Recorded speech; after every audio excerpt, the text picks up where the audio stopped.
I hear some dogs out Yeah, there. Klaus, man, he loses his freaking mind. And I think mostly he wants to play, but he's just. It reminds me of the frat boy who's about to get drunk. Just it's like, oh my god, shut up, dude. It's only when he's let out. Somebody, yeah, there she goes. They're yelling at him now and telling him to shut up and come inside. Yeah, he's just loud like that. All right. Well, you know what? We're gonna assume that tonight was the night Kurt was gonna be out, and I did think it was next week. Yeah, he just texted back. Yeah, okay. So let's do marker.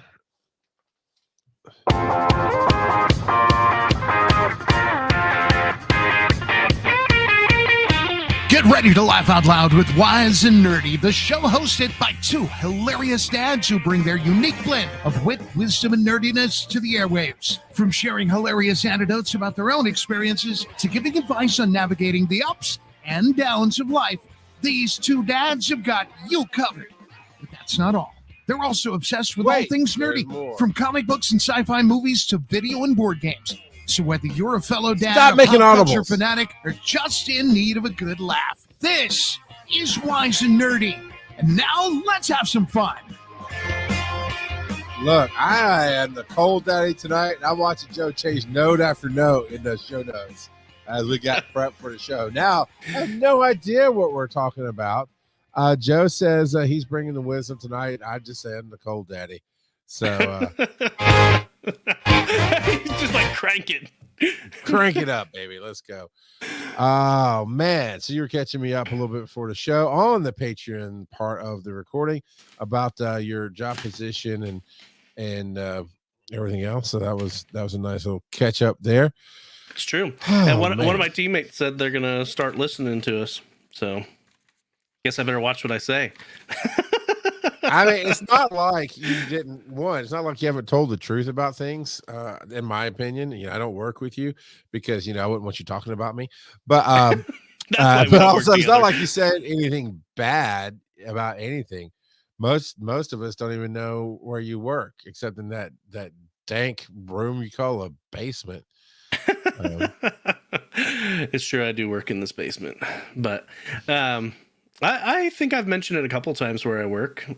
But I know where you work, but it's not important to the show. So I don't think you've ever mentioned it on Wise and Nerdy. It might have been mentioned once or twice in the past on Pokemon Go. No, maybe. What's interesting? I still run across people playing that game. Of course, I mean it's still a fun game, whatever, for most people. And whenever I see somebody playing, not like random strangers, but if I have a reason to speak to them, like recently I was at T-Mobile shop trying to get a phone set up for my daughter, and the guy we were all waiting on the phone to load, right, as you do. So we're just sitting there doing nothing else. So he's playing Pokemon Go on his phone, like, oh, you like it? He's like, yeah, I did it. I was like, yeah, I used to do a podcast about that. We were the #1 podcast in the world. And he's like, yeah, okay. What? Right on, man. Right on. All right, moving on. So, yeah, let's go Pokemoning, shall we? It's the question of the week. All right, Joe. I had one, and I'm pretty sure that we have not used it, and it's not like we couldn't use it a million times over because it would cover many, many of a topic that we could throw at it. However, bringing the wisdom thought that he knew better. All right, man, drive this car. Let's go, Daddy. That's right, because a certain Kurt isn't here, so this is the perfect question for while he's not here. What is your go-to comfort food? Wait, you don't think he has a comfort food because he's a skinny little punk? I'm not saying he doesn't have a comfort food, but it might make him long for foods that he no longer is eating. Hey, look, that's why I hold all my AA meetings in a bar. You better toughen up. If you're going to quit something, you better quit it, boy. So I'm going to talk about all the foods when Kurt's around. That's all I'm saying. Okay, I need some definition. I know what comfort food means, but scenarios like sick comfort food. You just want to feel better, like happier. Whatever scenario you want to put it in. Why don't you show me, Daddy? Okay. So something that you don't really have to think about, that you're never going to get sick of, that it's just, I don't know what I want to eat. Okay, I'm going to have that. Okay, I got it. I got it. So your love, Joe. My love. I never gonna get sick of it, baby. Oh man. Like my wife, she'll occasionally make homemade crunch wraps, and they are fantastic. I love them. But if it's something that I need to just be quick and grab and go, we've almost always got frozen chimichangas in our freezer. That I see that face you're pulling, and I'm sure that some of our listeners are pulling it too, but I'm just like, I'm not trying to be judgy. No. Okay, so I grew up. Have you ever had a moment, and this might make you change the show notes again, but have you ever had a moment in life where you grew up thinking you were one way, but then as you got out into the world, you found out it wasn't that way at all? And in my case, it was, well, we were poor. I mean, we were poor, but I thought I really enjoyed the foods, and I thought it was special to get frozen burritos because those were actually expensive compared to like beans and rice and stuff that we're cooking, right? So it was a treat. And so have you ever had something? So that's why I made the face. It's like, yeah, I don't touch frozen burritos now, not because like I have money. It was like, no, I actually found out I don't like them. I just had a psychological, trick to liking them because it was better than the poor crap I was eating before that. I remember one time my mom asked me what I wanted for dinner, and to this day I'm like, ew, gross. But I remember what I asked for in this specific instance. It wasn't the only time my mom asked me what I wanted for dinner, obviously, but I remember asking for, it was just ripped up bread, and it was heated up cream of mushroom soup over it, and that was it. What?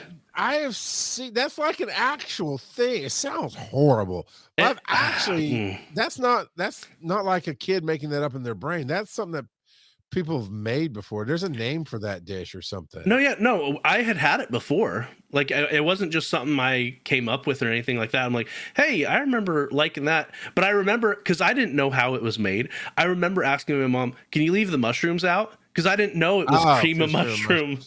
Well, she could have, because there's all kind of cream. Yeah, like cream of chicken or cream of, yeah.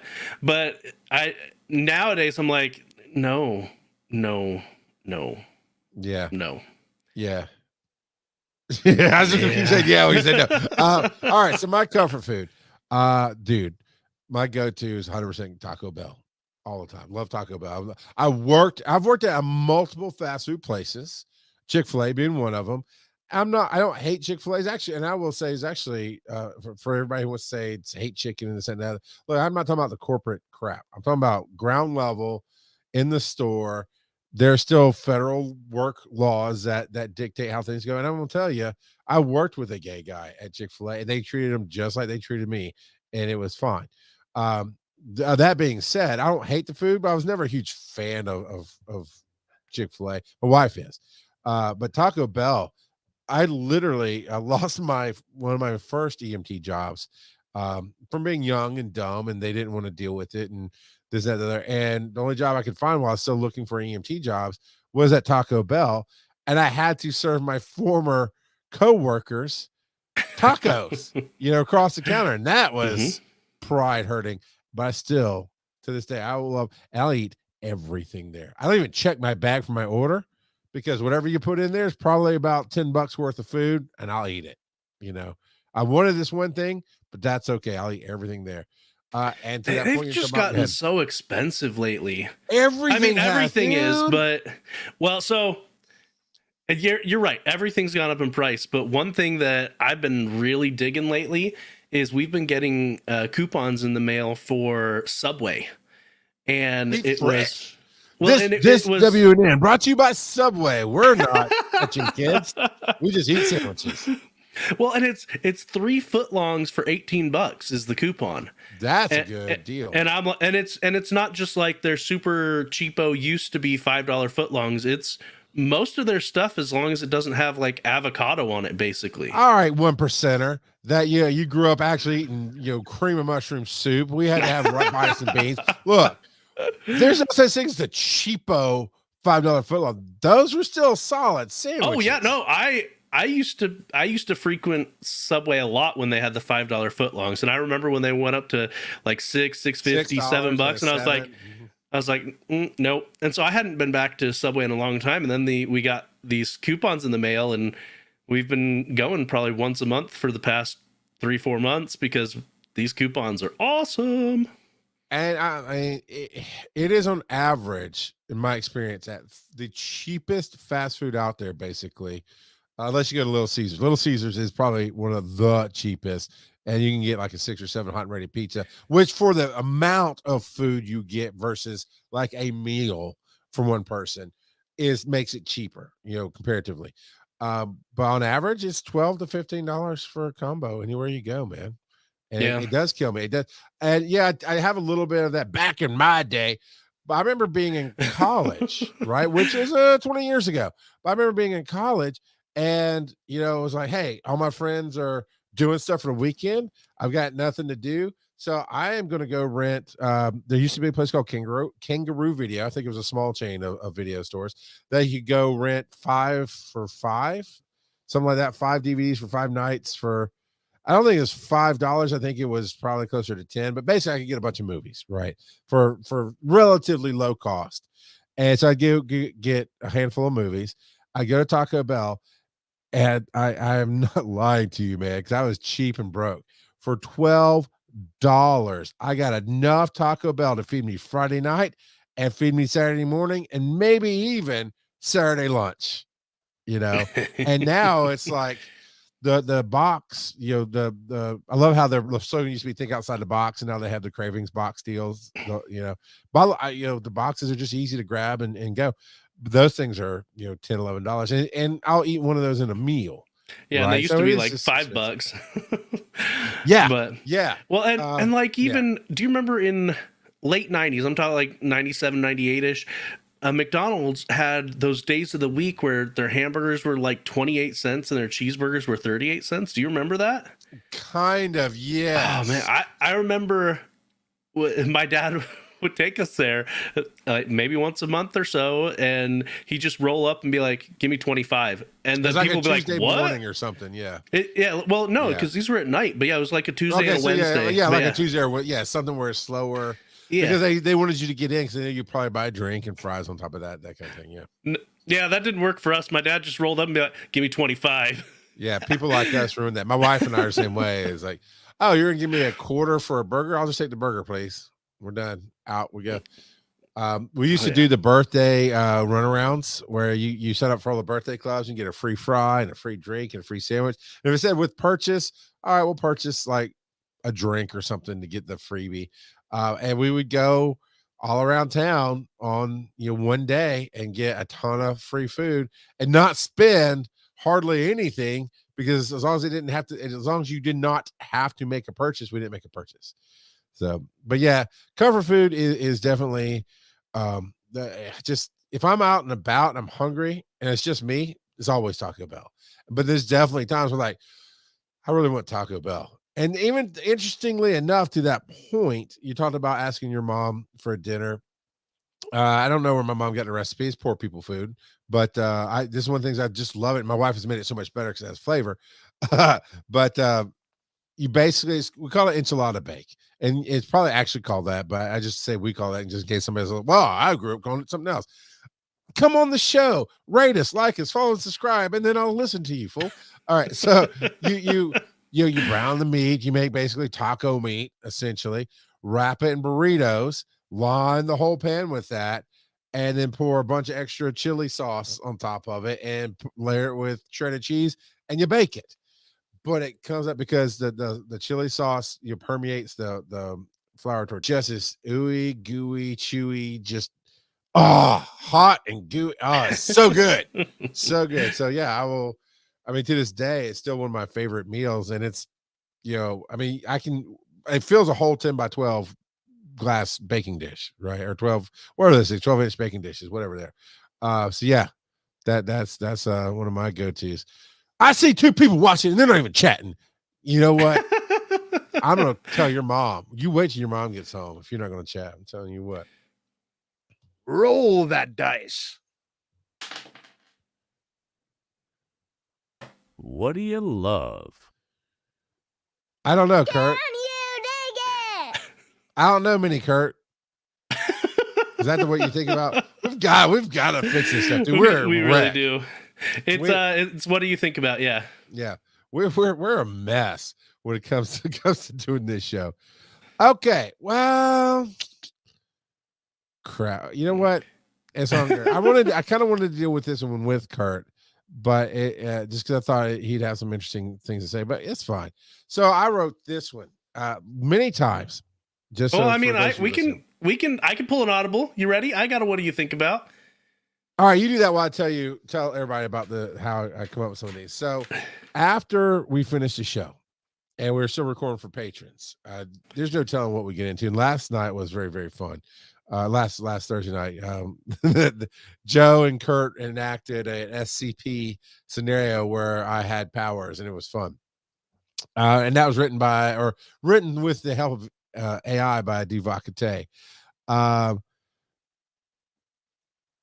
So I'm gonna rant on that one. Sorry, he just distracted me. That actually works better with the theme tonight. So let's do that one. So anyway, as we're talking, and Joe, especially, and Kurt, they're talking about stuff, I just keep getting ideas. So I go in and I just type out stuff. And one of the questions, I do want to postpone it. But one of the questions there was how long before you give up on something, like making a change, eating food. And there's just so many things that pop into my mind of how do I do this, or what do you think about that? So that's where we get these questions from. And we're going to change it up to what do you think about movie theaters in the post-COVID world, Joseph?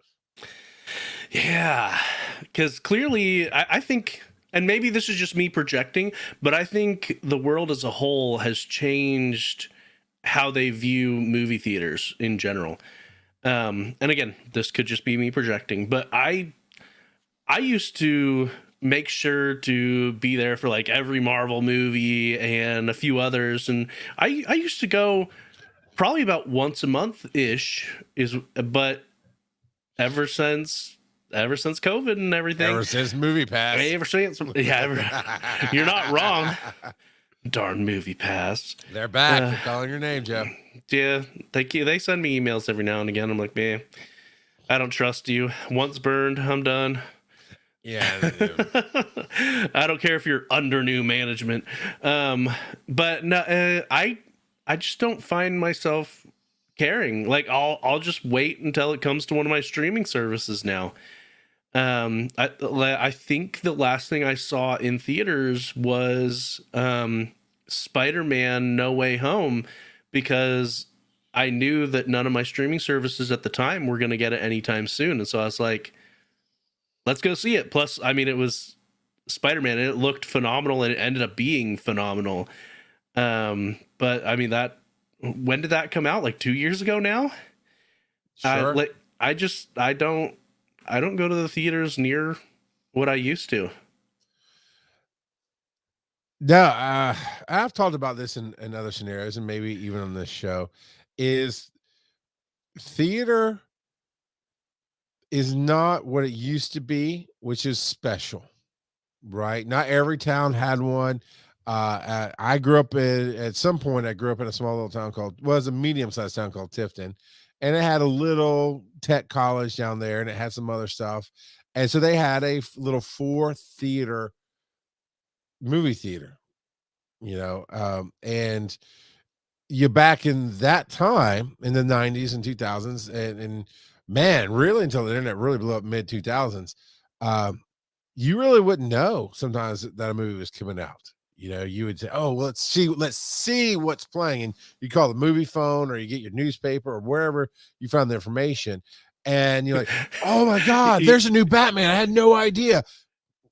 You call the theater for the robot voice that just keeps looping through it the whole time, and you wait, and then you get bored and you miss it. And so you're like, dang it, I've got to wait Yeah. for the whole thing to go back around. All right, kid. This is the tell me a story, little side story here. All right. So this is how that would go. You call, welcome to Movie Phone at your local 4-theater hole in the wall. This is for Friday night, or sometimes they get a teenager to do it. This is for Friday nights at November 30th. And you've got Batman, The Adventure Begins at noon, 1:30, 3 o'clock, 5 o'clock. Matinees end at 5 o'clock, 7 o'clock, 8:30, and 9:30. You've got Home Alone 4, Nobody Cares at noon. I stopped caring at 3. Yeah, and that's how it went. So by the time you get to the third or fourth movie, the one you're looking for, and the time you've kind of zoned out of it, yeah, and you'd have to hang up and dial. Oh my God, it was so bad.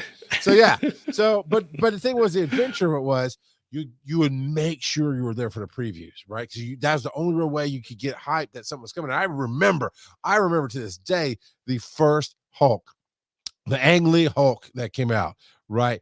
And nobody knew it was coming, had no idea. And then I'm in this theater and the preview comes up, and yes, Gramrod Kramer was the Movie Phone guy on Seinfeld, absolutely. But the trailer came out for that Hulk, and I was like, and I mean, I think the teaser was just Bruce Banner wiping the mirror, and there was the face of the Hulk, and I was like, what? And then it went coming, and whatever year it came out, this trailer was a year and a half ahead. So at this point, it becoming summer of 2025. I was like, no, but that's how it was. Yeah, Now just a little teaser to build up hype, right? And then it became not just a spectacle; it became this beast that fed itself for all the overhead of. You have to. It became the date night in the. You went to do this and you went to that, and it was hard. I hate going on Friday or Saturday nights because the last time I went on like a Friday night, it was something like a Black Hawk Down or We Were Soldiers. Back late 90s, early 2000s, and it was a serious moment. I think it's We Were Soldiers with Mel Gibson, and it was towards the end which was based on a real story. It's this war story. I think it's Korean War. I can't remember, but it was this moving story, and home theater stuff had really started to become more and more affordable, right? So you could have stuff at home, a little bit bigger TVs and sound bars and this and another, and people started just taking advantage or started just talking more, really. And we're in a theater, and it's towards the end. It's this hard, and these two guys behind me are just yakking away, and I was ready to throttle them. It ruined the experience for me. So I was like, never again. I'm not going on a Friday or Saturday night because it's young kids who smell, and by smell I mean they just take baths in perfume and Axe body spray, and they talk, and they. If you're lucky, that's the smell, right? So I mean, I will take 3-day-old weed over Axe body spray. Is all I'm saying. But so getting to the post-COVID world, it just became this machine, and more stories are coming out about how Disney is horrible for the movie going world because they demand so much from the theaters. So then the theaters have to really crank up the popcorn. Oh yeah, and the different pricing schemes. And well, if you want that big movie, Star Wars, Force Awakens, whatever coming, you've got to play this movie. You got to take this one that you might not want as much, and you got to have it for 8 weeks. And you cannot do discounts, and you cannot do group rates, and your employees can't see it for free. And I mean, all this stuff. Yeah. So it became this monster, right? And even then, like you said, I was going I'd find like a Monday night or something, or a Monday morning or whatever, but I'd find a time to go to see all the Marvel films. And I'm still trying to go see the Marvels right now. I do enjoy some of these things. Do look better on this better screen, and it has progressed. You got the DTX and the Screen X, and you got all these different ways that make it look better, sound better, more experience. But my problem is you hate people. Okay, that is a problem. Yeah, but it's such tight margins for the actual theaters themselves that it's very hard to get a good experience. And I don't think these 24 theater multiplexes, which I have one not that far, it's where we went to see Demon Slayer. And it's a nice multiplex, and they have all kind of experiences in there. The theater I went to for Demon Slayer, basic experience. It was, I mean, decent seats, but that was it, right? But my local theater, the seats are 20 years old, 15 years old. So are the carpet, so are the wall, so is all the decor, everything in it. At least they fixed some of the actual damage that was in there. But it's just something different to do. And I will talk about something later about that. But my thing is, the movie companies can make so much more money by just doing it direct to home. Man, Yeah. Trolls 1 did okay. It was fun. Trolls 2 came out right after COVID and was one of the first movies to be released direct to home instead of going to the theater because the world shut down. And in the first weekend, I think it's Trolls World Tour. In the first weekend, Trolls made as more money in that weekend at home than they did in the entire run of the first Trolls. And by all accounts, the first Trolls was successful financially. And that said something to the world, and that freaked out all the theater owners and all this other stuff. And here's my thing: if you can look it up, there's I'm sure there's other ones similar to it, but there's a chain of family-owned theaters called B&B, like the letter B as in B. All right, so B&B theaters, and there's one in Athens, which is where I work, and the whole thing is basically an experience. There's one or two regular theaters, but they have a theater specifically in there that throws back to when they started in 19 something. I'm talking about like 1920s, 1930s, when that family started a theater. And so it's very much old time theater feel to it.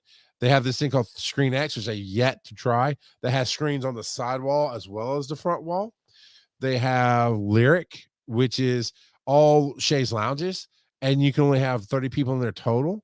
And the chaise lounge is a nice heated one, and they're very spaced out. So you get when I say privacy, it's like you're not bumping elbows with somebody else. You have so they even have a kids one that has a huge indoor playground built into the theater for your kids to play and run around. And then it says, "Hey, now it's time to sit down and watch the movie," and they encourage everybody to sit down and watch the movie. But it's an event, and my long rant brings me around to, I think that not everything needs to be released to a theater, period. And honestly, I think it's pandering from some of my favorite artists who and I find it a little offensive, who get up there before a movie on a trailer and be like, only in theaters. I'm like, you're doing that because, well, maybe you believe it, maybe you don't, but you're wrong, because you still make most films, unless it's a huge big blockbusters like Marvel, most films make their money in streaming and in DVD sales.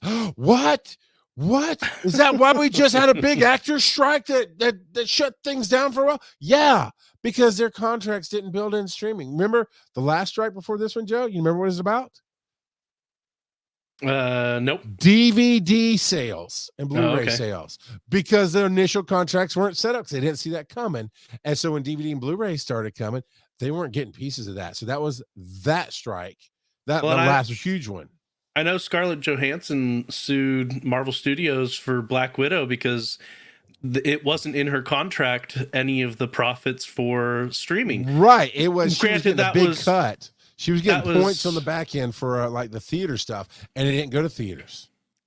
Yeah. Well, or maybe it had a limited theater run. I can't remember now. It's dead in the middle of COVID. Yeah. It was dead in the middle of COVID. It didn't go to theaters at all. And so she didn't get any, and I had to pay. Well, she did eventually, but she had to fight for it. Yeah. Right. And then they killed her. So, well, they killed her before that. Kind of.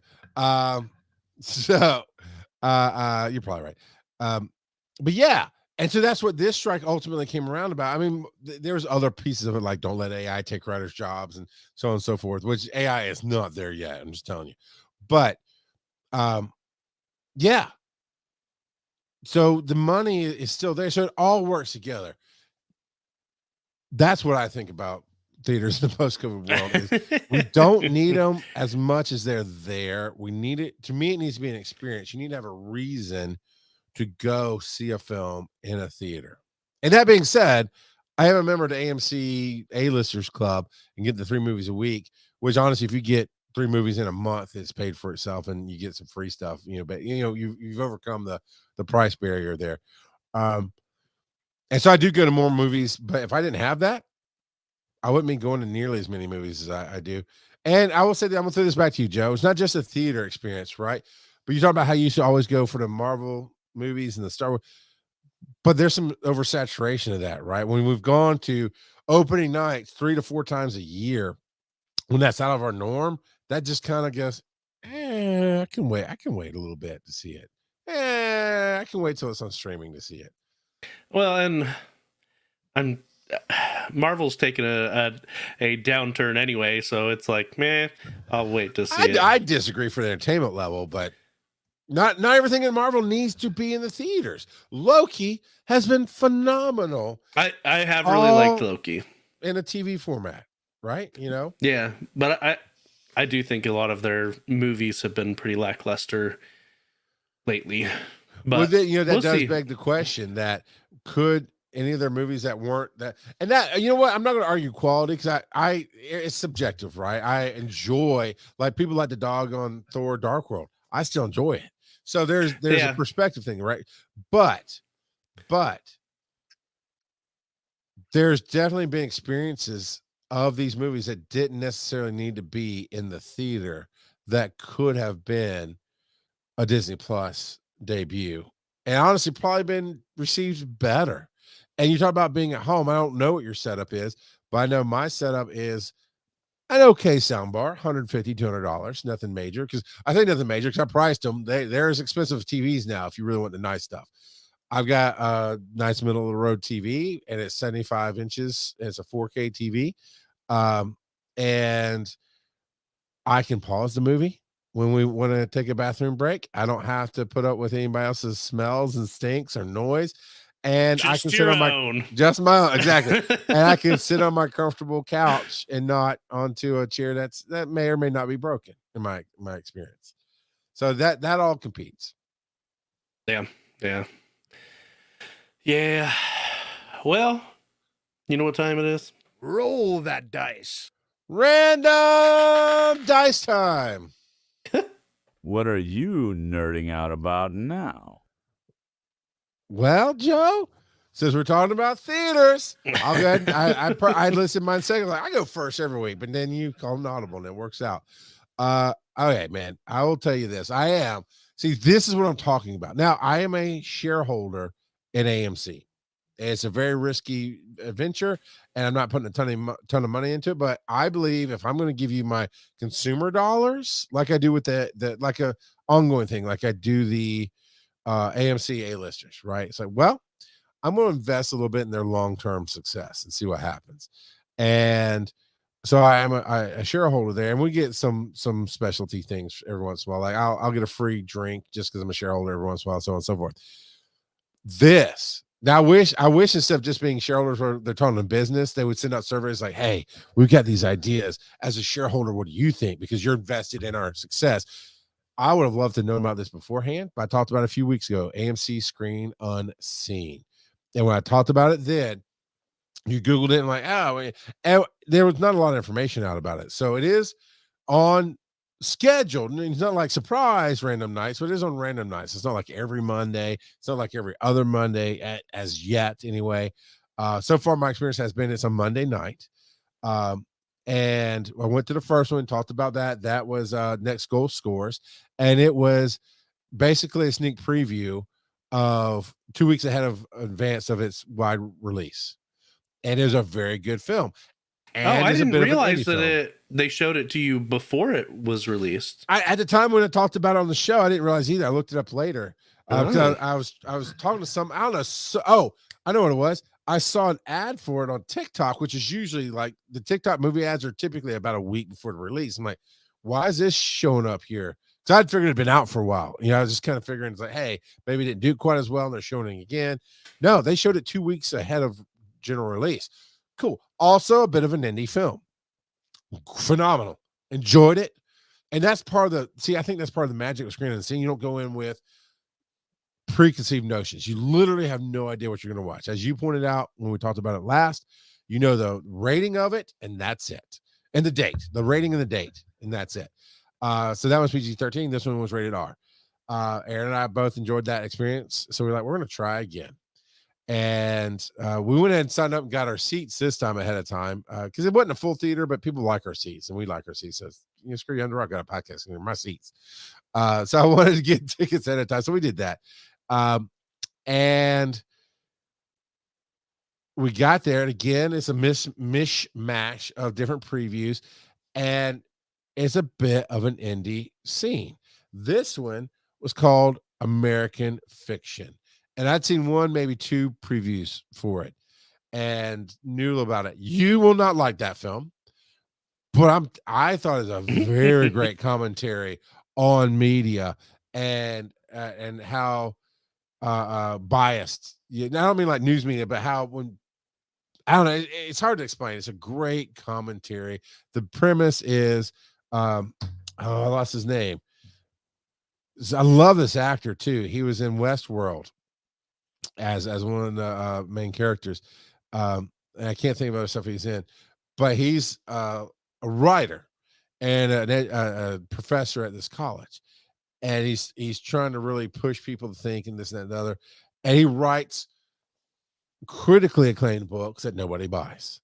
He's very educated. It's just the writing in this is so solid.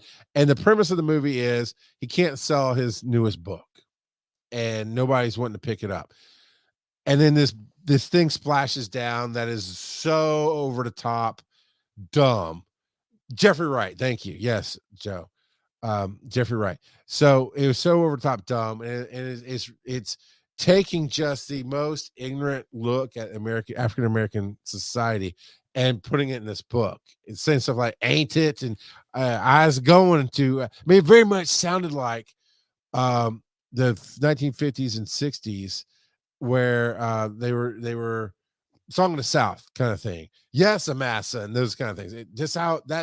This particular book was anyway. So he's like turned his nose up, and he got pissed off and drunk one night. So he wrote a book like it, and he sent it to his publisher as a joke. And his publisher, he's like, "No, push it out." I mean, he wanted to really push it. All the people who published him before that wouldn't buy his book, and then of course the movie is they love the book, and he has to go through all this other stuff, and he did it under a pseudonym. It's not just a great commentary on when people grab ideas instead of actually look at things. It's also this amazing story of this family, his family, having things happen and learning about themselves. And I just really, really enjoyed it. It was really great. Again, we got to see it about 2 weeks before the wide release. It's going to have a limited release on December 15th. It's going to have a wide release December 22nd. I will say, if you like commentary on society and Jeffrey Wright, which is great. Oh yeah, he is the Watcher in the What If series, isn't he? Thank you, Assorted Geekdom. You're one of our favorite fans.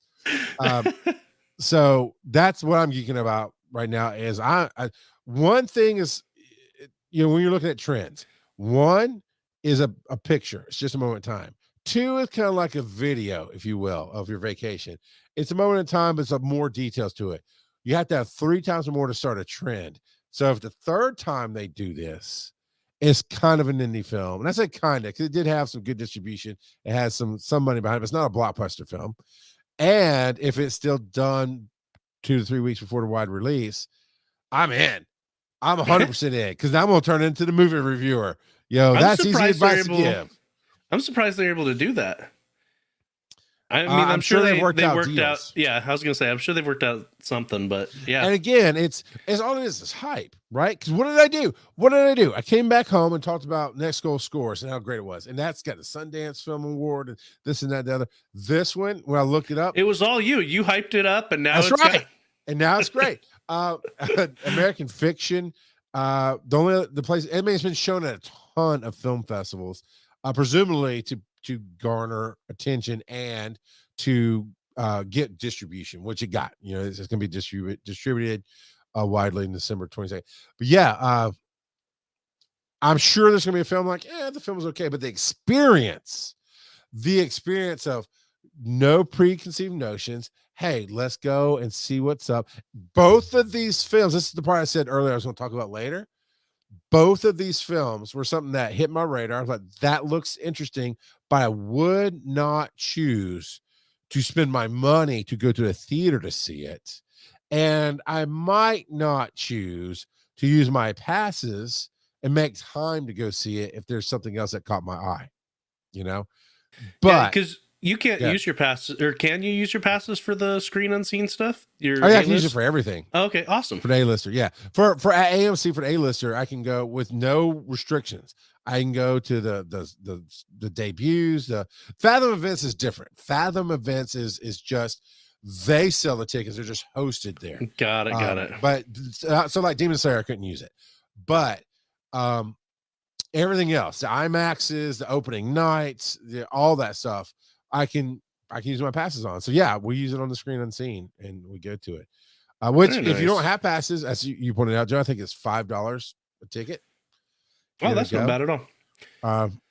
Yeah. Now that could vary wherever you live in the United States or the world. I don't know if AMC is a global thing. I should know that. I'm an investor, but I don't know that. What do you say, Joe? Well, I was just going to say, you mentioned going in without any preconceived notions, and that can definitely enhance the experience. Like for instance, when I was in college, fairly newly married, my in-laws recommended that my wife and I go see Red, and we had never. Oh yeah. We hadn't heard anything about Red. Oh, that made it so good, didn't it? And so all that we were told from my in-laws was that it was a great action movie. That's it. That's all they said. It's rated R, you sinner. It is not. It's PG-13. Okay. And so I'll have to pray for you now. The college town that we lived in had a cheap theater, where they would buy the reels from the other theater like a month or two after their release. Yep. And you could go to a matinee for like $2. Yes, I had that in College Town. It was so good. Yeah. And so we were like, hey, let's go see Red. Your parents recommended it. It's at the cheap theater. Let's go. And so we get there, and I don't know if you remember how Red starts off, but we were told it was an action. We were told it was an action film, and it starts off with like Bruce Willis doing normal day-to-day stuff and calling Social Security and all that. And I'm like, we both looked at each other. We're like, what is this?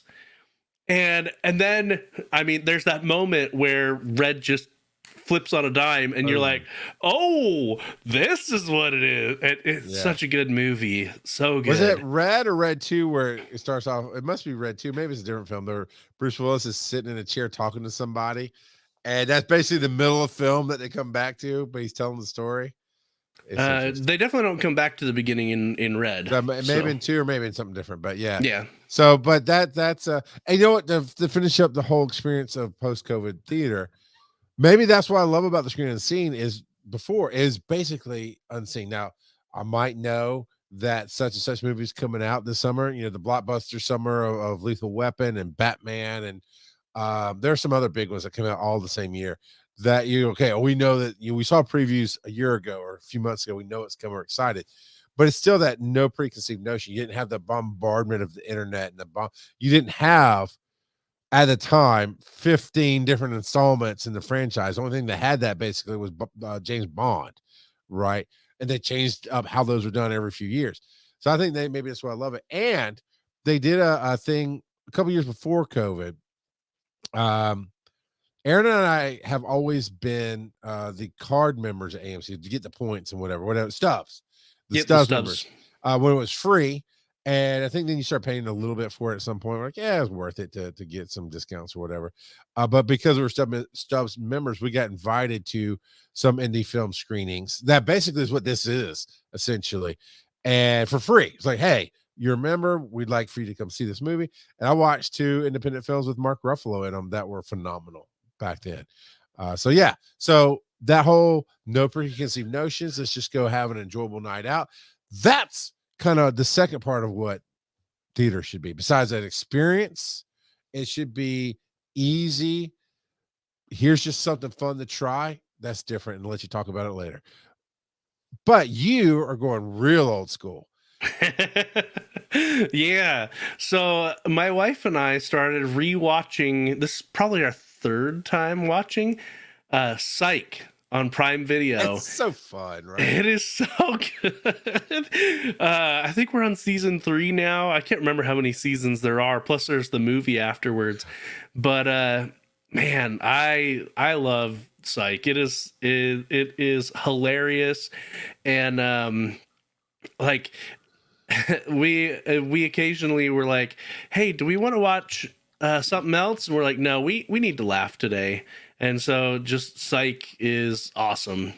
So for those who are unfamiliar with Psych, it's about a guy who has basically eidetic memory, photographic memory, and he is highly observant, but he plays it off as being a psychic. So he has a private psychic detective agency, and he gets contracted mostly by the police department to help with cases. And his dad, who's Corbin Burnson, who's really tough nails, right? Does great flashbacks of where he's pushing him hard, but his dad is a retired cop and is so grumpy about his son doing this the whole time. It's so good. Yes, because his dad wanted him to just be a cop. Right. And that's why he's teaching him about observation. His dad taught him all the skills that lets him do this crap. It's fun. Yep. So, but yeah, it's a good one. If you've never watched it, you should definitely give it a try. It is hilarious. It turned me on to a lot of actors, right? All the main actors. I mean, the only one I really knew in it was Corbin Burnson to start with. But I discovered Timothy Omundson, who is Lassie. Yes. I love him. He is so good at what he does. He is, but every time I see him, I think of the direct to TV Disney movie Luck of the Irish, where he's a leprechaun. I haven't seen that one. I haven't seen him. That sounds funny. He's a leprechaun that goes around stealing other leprechauns' gold. So Joe, you referenced the Psych movie. Did you know there were 3 Psych movies? Yeah, I want to say I know I've seen at least 2. I think I've seen all 3. This is Psych the movie in 2017, followed by Psych 2, Lassie Come Home in 2019, and Psych 3, This Is Gus in 2021. Yeah, I'm pretty sure I've seen them all because the last one was in the works apparently. The third one was only on Peacock, and I remember being like, it's only on Peacock. Yeah, that's right. And Peacock had some weird stuff with their website that it wouldn't let you play it on a separate monitor, and like it was real weird. Like their website was real janky back then. I'm sure it's improved since then, but I really haven't done much on Peacock. I mean, I watch on my phone or something. I haven't tried anything outside of standard viewing of it. I will say Peacock to me has really stepped up with their programming. I like, and we've talked about it here when Rylan was on the show. We talked about Twisted Metals on there. If you're into this thing, Five Nights at Freddy's, the movie is streaming there. They've gotten a lot of good streaming films that came straight to them. So I'm pretty sure they have Parks and Rec, because I keep wanting to rewatch it, and I'm pretty sure they've got it. And so I'm like, roll that dice. Okay. Stay tuned for this commercial break. All right, I'm going to handle this one so nobody can mess it up. Look, Challenge accepted. Look, listen, Linda. Listen. We need your money. I am freezing. I need some heat up in this studio, baby. So support us over at patreon.com/wise_n_nerdy. And come show your love. It'll get you to the Discord, which we're going to launch some new stuff in the new year with all that. But we'd love to have you come support us. Now enjoy this jam session.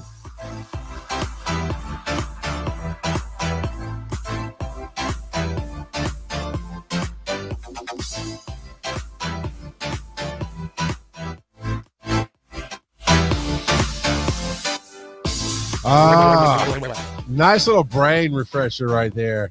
That got me a little hyped up. I like that song. It's really cool. And look, we Joe doesn't care, but you know I care. I always want your speak pipes so bad. So bad. Call your daddy. wiseandnerdy.com/call dad.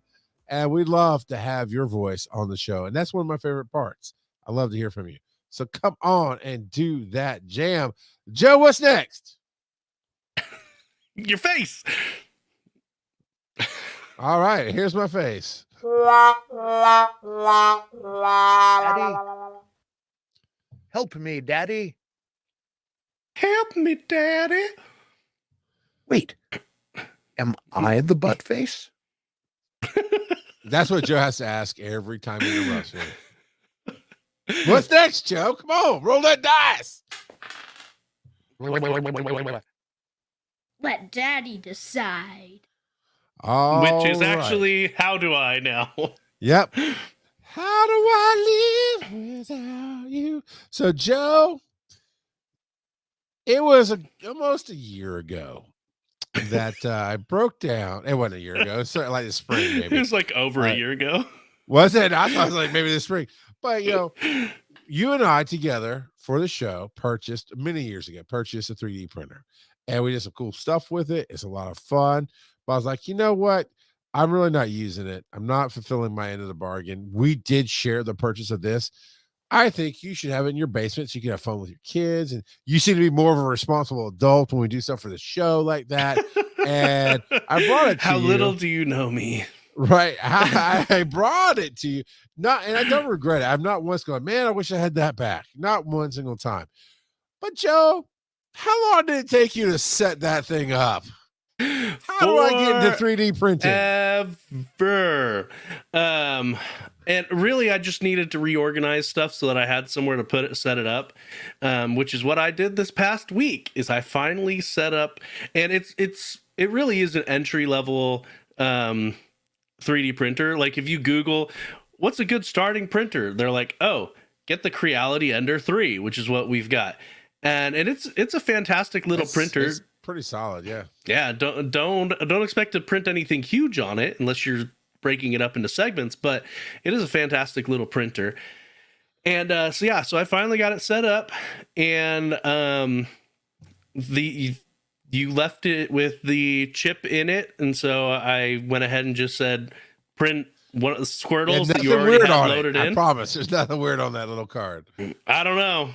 I haven't tried printing a couple of the things in there that I'm like, because I think there was like something marked as Among Us and a few other things. Who knows? That sounds sus to me. But I was about to say, you even know what Among Us is, but all right. Yes, I know what Among Us is, you imposter. And so I got it set up. You already had it preloaded. I just I literally plugged it in, turned it on, and hit print. And it started printing. It wasn't that bad at all. But so then I went out to Thingiverse. Thingiverse is a great website for finding community files. But what they give you is STL files. They don't give you files that you can use directly. At least not with the Ender 3. And so I had to take the you got the software for the Ender 3, right? The whatever it is, I forget what it's called now. So for your computer. I do not have any software from Creality. Well, okay, but you got something, yeah? Yeah, so I found I Googled what's a good software to use. It's called Slicer software. What's a good Slicer software for the Ender 3? And one that came highly recommended was this Prusa Slicer. And so I downloaded that. You upload the STL file directly into it, and then you can scale it up or down, and it gives you a mock-up of how big your printing area is. So you can see that you're not printing too big for your printer and things like that. And once you get it how you want it, you can modify it on there. Yeah, that Civilians said exactly the one that I'm using. And so I I have started 3D printing some stuff. I've even told my kids, look, I'm gonna 3D print you guys some presents for Christmas.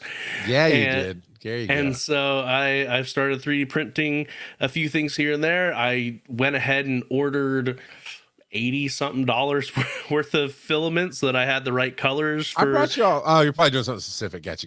Yeah. So we have glow in the dark filament that we never used that you have now. Actually, the second thing I printed was using the glow in the dark. Okay, you gotta get it. I want to see it. Because I that was the one I was excited about. What about the didn't we buy some prism one that it kind of changes the color as it goes through to give it a shine? If we were we really did, shinies with it. If we did buy it, you didn't give that to me. I don't have that. Maybe we didn't buy it because I gave you everything I had, I believe. Not quite, because I found something while I was there at Dragon Con and nicked it from the house. I intended to give you everything that I had because there was no reason for me to hold it back. So I did 3D print my boys have been watching a lot of Digimon, so I 3D printed a Digivice for my middle child because that's what he was wanting. My oldest boy wants me to 3D print him a full-size Keyblade from Kingdom Hearts. And pieces. You gotta do that in pieces. Oh yeah. I found a print on Thingiverse again that broke it up into like 8 different prints that you do, something like that. And so and that's actually all the colors that I bought today is so that I can print those. So I'm printing a bunch of stuff, and we're gonna print a nativity ornament for my in-laws for Christmas. Because they're like, Christ. They're like, well, yes, that I know. Thank you for getting the joke, Joe. But they've got a nativity collection. I counted it like 5 or 6 years ago, and they had almost 100 nativities between ornaments and different stuff set up that they put up every year for Christmas. And so I'm like, okay, well, let's add to that collection. We're gonna 3D print them a nativity snowflake ornament, and we're gonna do that. And so I'm getting into it, and a lot of it, I knew you would, man. Cool. Yeah, it's gonna be fun. But yeah, they print forever. Like, I knew they printed a long time, but I wasn't expecting those little squirtles.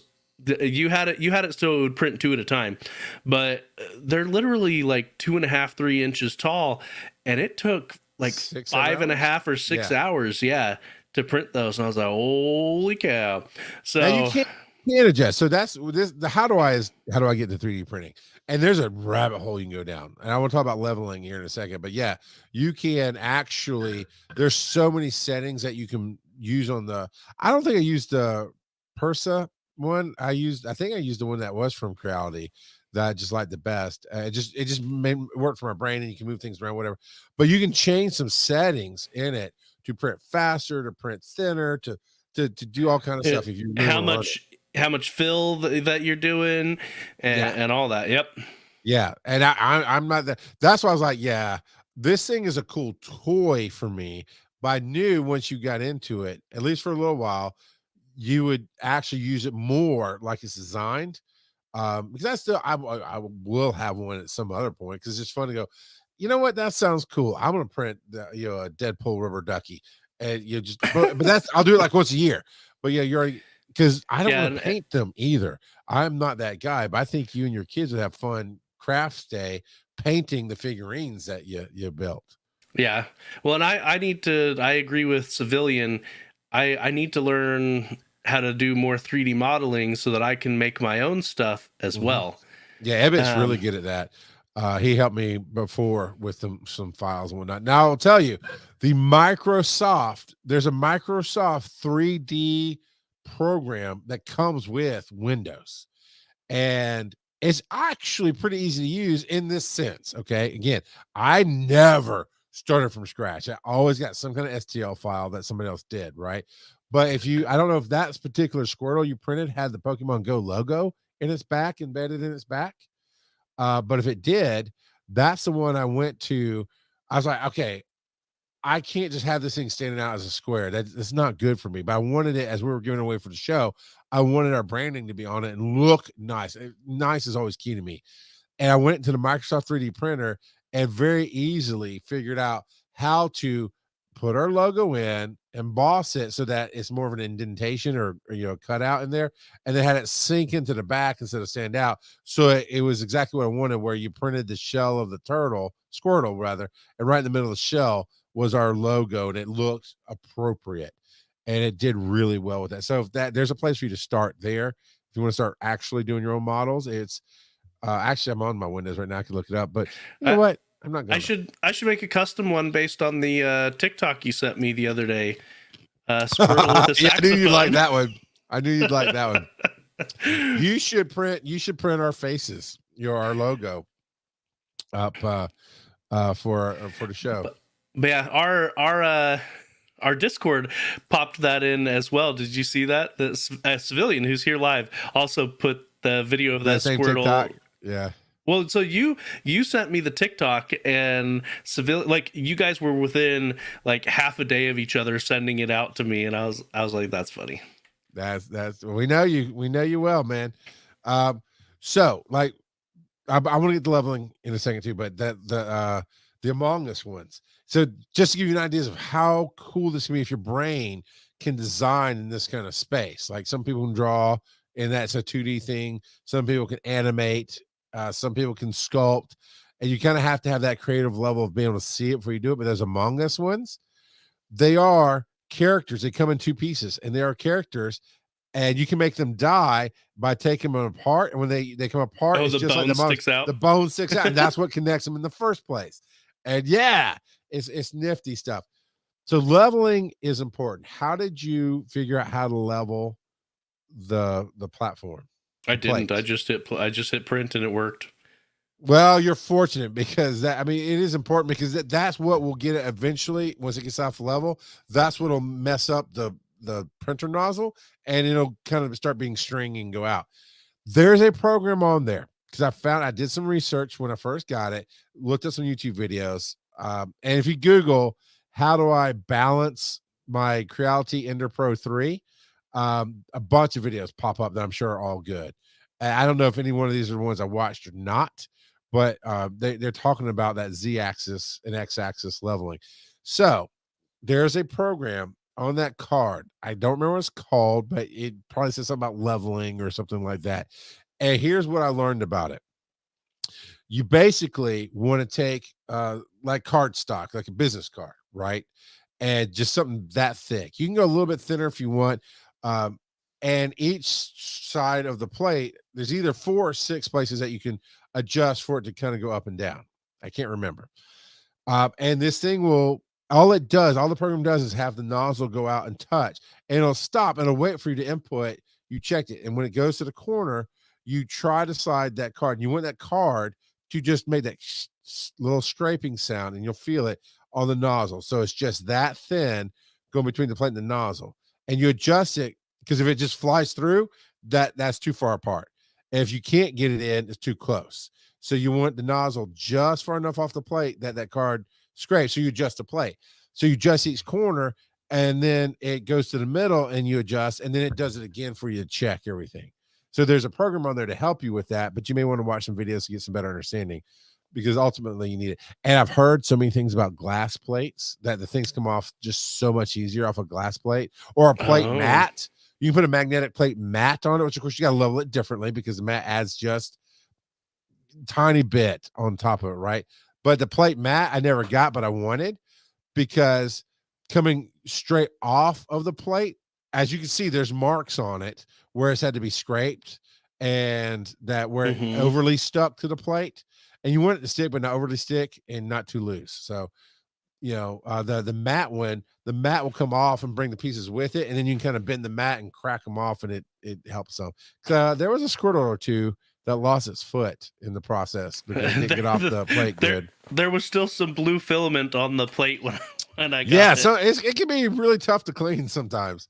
So, and feeding the filament, you've already learned about that, right? That can be a little tough. Switching it out. Yeah, that wasn't too bad. It wasn't too bad, but the first time I did it, getting the hang of it took a while. But once I got the hang of it, so I could feeding it from that top to the. I just remember the right part going in. It was just kind of very difficult to get that started. Once I got it started, it was fine.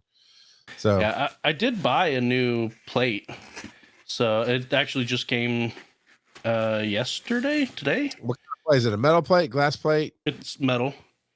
Okay. Mhm. Yeah. See. And it looks like it's got, like I tape it down, it almost looks like, because it's got an adhesive on the back. I have no idea. Hopefully it came with instructions. Yeah. Gonna find out. It is from Creality, so it's Yeah. But yeah, you might look into glass or really a magnetic mat to go on top of that will let you peel it off easier. Yeah, because the one that you had it's like a plastic top. Almost. That's what came with it. Whatever came with it, yeah. So that straight metal, is that what you got? Yeah, it's metal. Okay. So what are you going to do, since the question is how do I get into 3D printing besides just buying one and jumping right in? What are you doing to learn, and what do you want to learn about that to let you print better? So I definitely need to learn just more about it in general. I am very much a novice at it. Like I said, I set it up this past week. And so I would love to learn 3D printing. And Civilian, you seem to have more experience with what is it, Prusa Slicer? Yeah, Prusa Slicer. Can you actually do 3D modeling in there, or is it only for adjusting for your I'm gonna buy some time to answer. From the title, I'm pretty sure slicers are just that they make it it's actually a G code. Thank you. Yep. Yeah, but it just tells it how to do each layer. But I wouldn't be surprised. Civilian, we're buying you time. Come on, man. I wouldn't be surprised if there wasn't one that comboed, because that would kind of make sense, wouldn't it? Yeah, well, because even if you can't, you can always find another bit of software to do your 3D modeling in, and then upload it to Prusa Slicer to make the G code that actually gets run. But I still actually have a 3D printer, but it's a different style. It's the Elegoo. It's the resin one, right? Yeah, it's the resin one, and it's very small. I mean, it definitely prints very small. And you want to talk about taking hours, and that thing is like no direct sunlight. Don't leave it in a room where you're going to be sitting because it could kill you with the fumes. Well, because that kind of thing. Doesn't it use UV light to cure the resin or something like that? I think so. I haven't messed with it in a while. And it takes STL. I'm not STL. I mean, it takes slicer. You have to take the STL, but it'll basically, as long as you scale it down to the right size, it's okay. It really, because the resin's all translucent. So either you need to print stuff that looks good translucent, or you have to paint. And I'm just not a paint guy. I don't want to sit there and Ebbet actually had some kind of curing thing. So once you print it, because as you've seen, it probably has some slight rough edges depending on how it's got a little. But he had a second thing that you could put in that would cure it, that would make it that smooth figurine. And then of course you can paint it or whatnot. Civilian's not going to answer, but that's okay. I mean, there's something else I was thinking of. At the end of the day, there is so much information available online for any of your hobbies, not just 3D printing. And so when it comes down to it, I think I'll just consult Google and see how far I can get. All right, cool. I got some cool stuff. An email just came in for Dragon Con, so we'll discuss it for the Patreon stuff. I think you'll be interested in it. I went nuts, and that's my problem, right? I get into something like, oh my goodness, what? And I had a file, dude, with over 200 STL files in it, like a folder with 200 STL files in it. I only printed like 2 of them. But I went nuts, like, oh, I want a Hulk statue behind me, bust. I want a Deadpool bust. I want this. And then once you figure out, oh, the machine's this big and the bust is this big. I'm gonna have to print all these pieces and then I have to paint it because even if I do have green for Hulk, there's more colors to the Hulk than that. And but yeah, if you can put the effort into it, which I think you guys probably would, then it can be some really cool stuff. The Pikachu should still be on there. The Deadpool Pikachu. That's one of my favorite things I printed. I think that might be on that card. I'll check. Might not be. I don't remember seeing it, but well, and because a lot of stuff was on my computer, and then because I plug in the card, move stuff to the card, and then put the card in the machine and to go. Devo says spend more money on materials than you would buying the Hulk outright. Yeah, probably. And man, Dennis has actually shown me when I went to visit. He planned this thing for me a long time ago with his 3D printer, and he's printed out this big thing. It looks and the stages it's in even it looks gorgeous. It's gonna be this massively beautiful Hulk thing. But he really wants to paint it and do it up right. So I may never get that present, but I love the thought that he put into it, and it was pretty awesome. What else do you want to say about 3D printing? Are you loving it? You're getting hooked? What you gonna do? I am going down a huge rabbit hole, and I am creating quite a list of stuff that I want to print eventually. But again, it takes hours and hours and hours to print, and changing out the filament takes time as well. And so, yeah, it is a definite time sink, but I think it's going to end up being a lot of fun. So there's two rabbit holes I can send you down that are kind of fun. One is there's a whole separate world in 3D printing of printing accessories for your printer. You can print things that help with the filament. And I did one. I printed one that was a cover that goes over the fan. The screws were too short. Like I don't know how to shave down the slice. I don't know how to shave down the size of the wings for this cover because that's what it needed. Because it's like, oh, you take the screws off over the fan, put this on, put it back down. I couldn't do it. So I just let it sit over the fan. But yeah, there's so many accessories you can just print for your own 3D printer to make it do different things. And then the second thing to go down is I lost it. So is the accessories? Oh, there's this software called Octo something. I'm sure Devo or somebody can pop in here.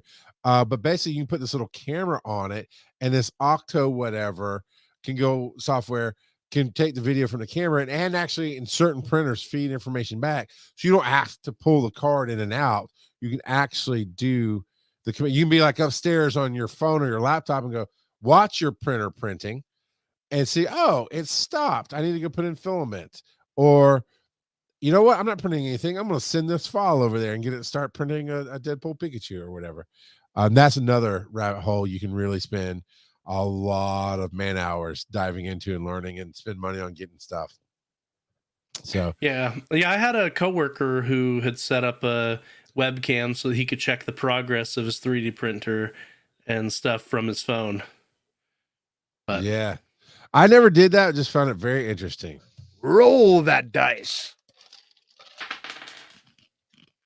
Let's see. Need a number that we haven't had yet. Aha. Bad dad jokes. It's your favorite. Well, at least it's not the final thing of the night. And you can't 3D print those. It's true. Unless you can. What is a funny mountain called?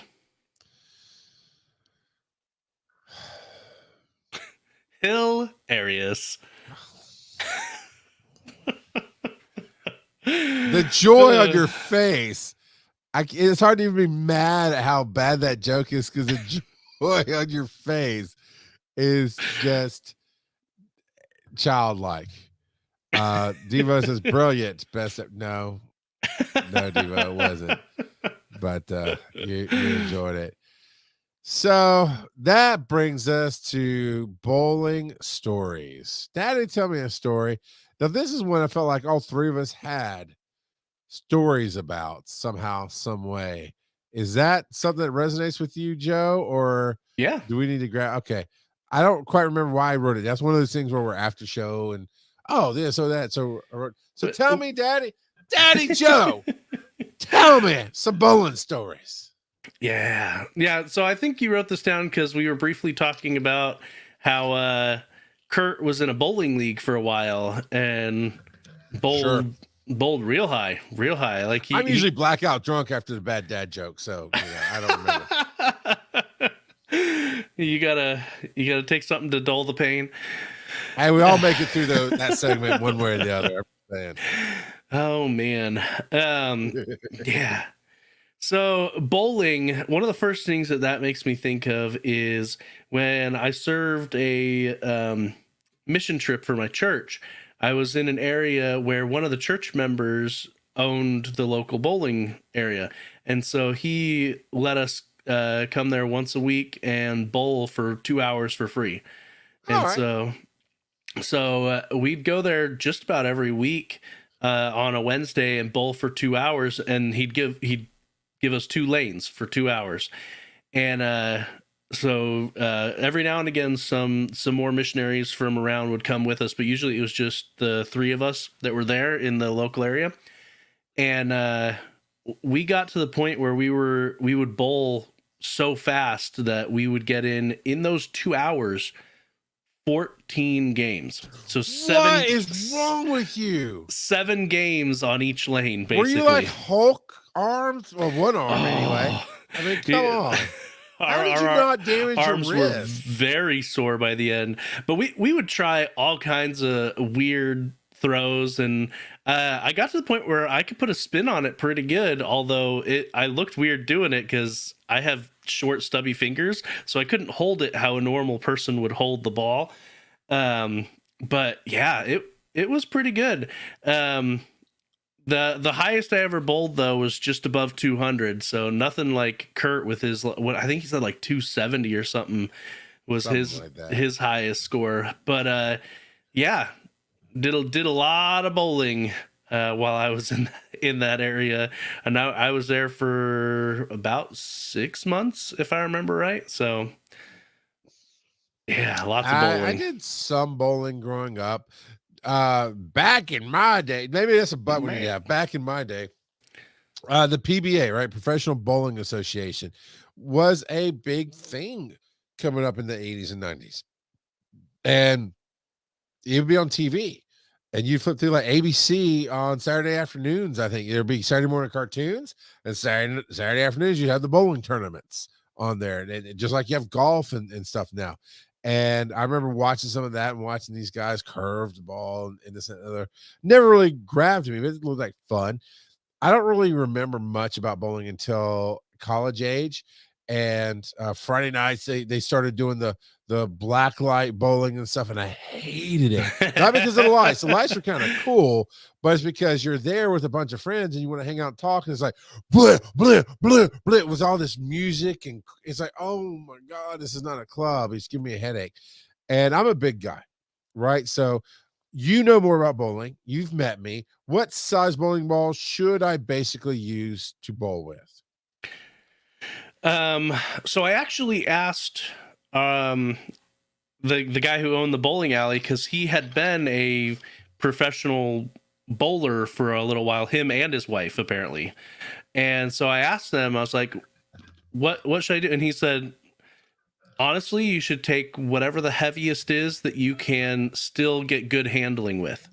Okay. Because the heavier it is, the more it's going to knock the pins around and cause them to knock into each other.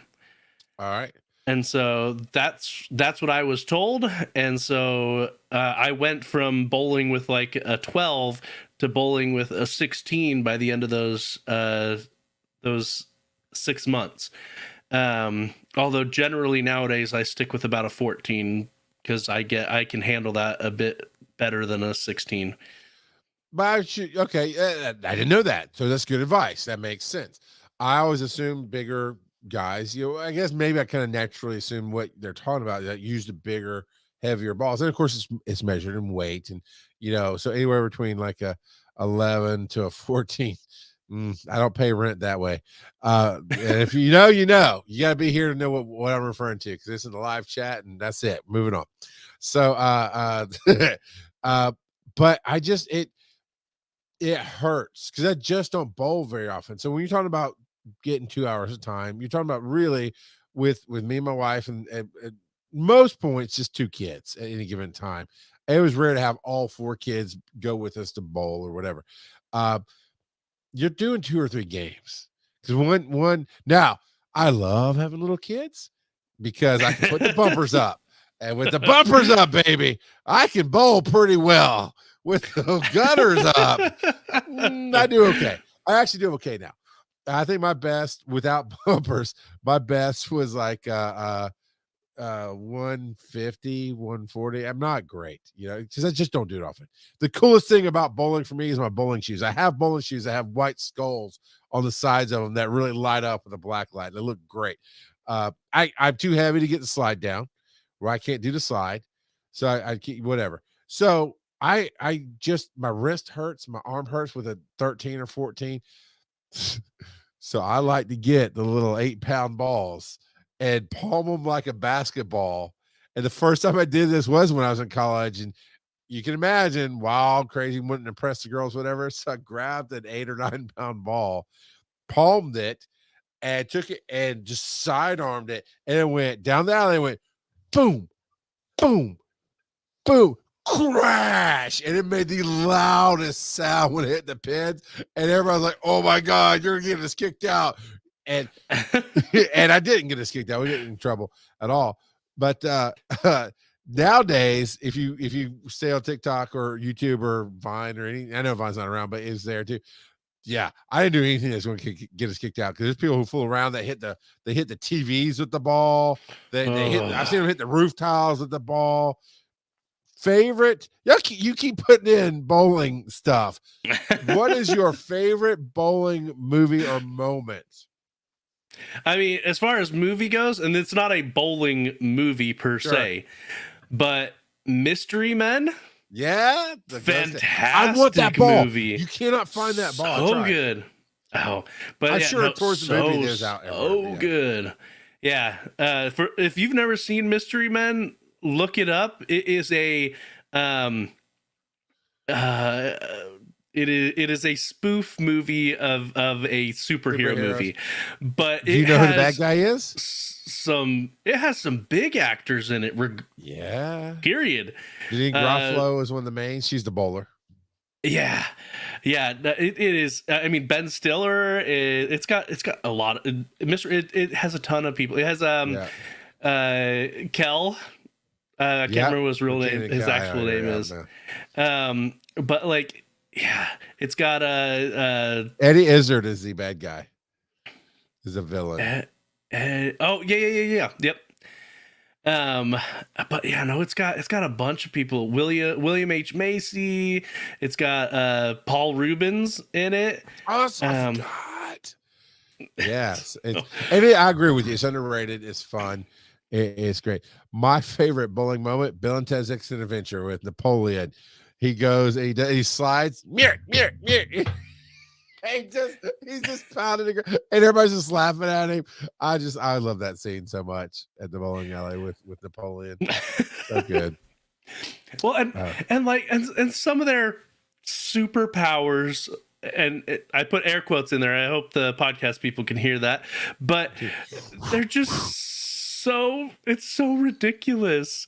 Like Kel's character, they have auditions for people, right? And he comes in and he's like, I have the power to become invisible, but only if no one's looking at me. That's not a power. And it is awesome movie. Best though, the definitive bowling movie. It's I just saw The Dude. The Flintstones. Got it. No. Market 8, dude. I just lost it. It's one of Hugh's favorites. He turned me on to it. Mark and 8. Mark it 8. It's a line in the movie. The Dude. Just type The Dude bowling, and it's just Big Lebowski. Big Lebowski. Got it. Yep. Big Lebowski. It's definitely not for everybody. It's definitely different, but for me, it is the pivotal bowling movie, if you will. And I actually, for one of Hugh's gifts, back when Blockbuster was going out of business, I bought the Big Lebowski Collector's Edition for him. That is a bowling ball size case that holds, you open it up, and there's the DVD of the movie and the DVD of the special edition and a booklet that goes with it and other stuff. And so he has that. And actually, a few years ago, one of the smaller theaters in Atlanta that does fun stuff, if you will, did a showing of the Big Lebowski. And we actually went, and they had Wii Bowling set up on the big screen early on, so you could do the bowling on the movie screen until they showed the movie. Did you ever do the Wii Bowling, Joe? Oh yeah. Well, my favorite part was throwing the ball backwards on purpose. Yes, making the crowd go, oh, every time. That was so much fun. But Joe, I think we've had enough fun. I think it's time to go home and put the kids to bed. What do you think? Yeah, probably. So really, you know what? Do you know what? I'll tell you what. The Wish Howie Mandel really likes the Big Lebowski, but what is his favorite comfort food? And that's the show.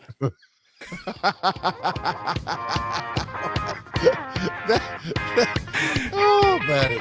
Follow these nerdy dads on social media. Charles at Rock God of Podcasting, Joe at Joseph_Ard. Check out the website, wiseandnerdy.com. And as always, they may not be your father, but they'll always be your daddy. And check out Theo by Kirk. He'll be back presumably next week.